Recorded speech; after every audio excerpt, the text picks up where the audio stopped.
برج الجوزاء الشخصية المزدوجة، طيبين وفي نفس الوقت مش سهلين، ويا ويله لو قلب عليك. ما بيحبوش حد يتحكم فيهم ابدا، لو اتحكمت فيهم هيهرب منك على طول. بيحبوا المغامرات ويجربوا كل حاجة جديدة، وفرافيش ما بيحبوش الدراما. عندهم قوة ملاحظة جبارة وبيركزوا قوي قوي قوي. برج الجوزاء مش صبور خالص، خلقه مش ستريتش يعني صبره قليل، جريء جدا ومتحدث لبق، وكمان دمه خفيف قوي. تلاقيه بيضحك فجأة ويقفش في نفس الوقت. شخصية مزدوجة، حابة يبقى مبسوط وحابة يقفش في نفس ذات اللحظة.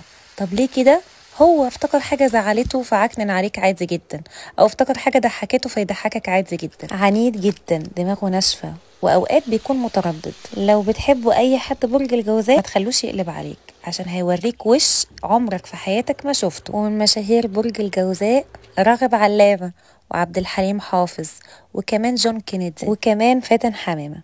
طيب برج الجوزاء بيحب حريته جدا، اديله حريته تكسبه قوي. دايما تلاقيهم الاغلبية شخصية هايبر اكتف وفضوليين، ويحبوا يعرفوا كل حاجة. هم شخصيتهم كده. ناس كتيرة بتقلق قوي لما تسمع برج الجوزاء. برج الجوزاء طيبين جدا، بس هم مزاجهم متقلب، والوصفة دي فيها حاجات كتيرة قوي زي برج الجوزاء. وما تنسوش تعملوا شير ومنشن لكل برج الجوزاء.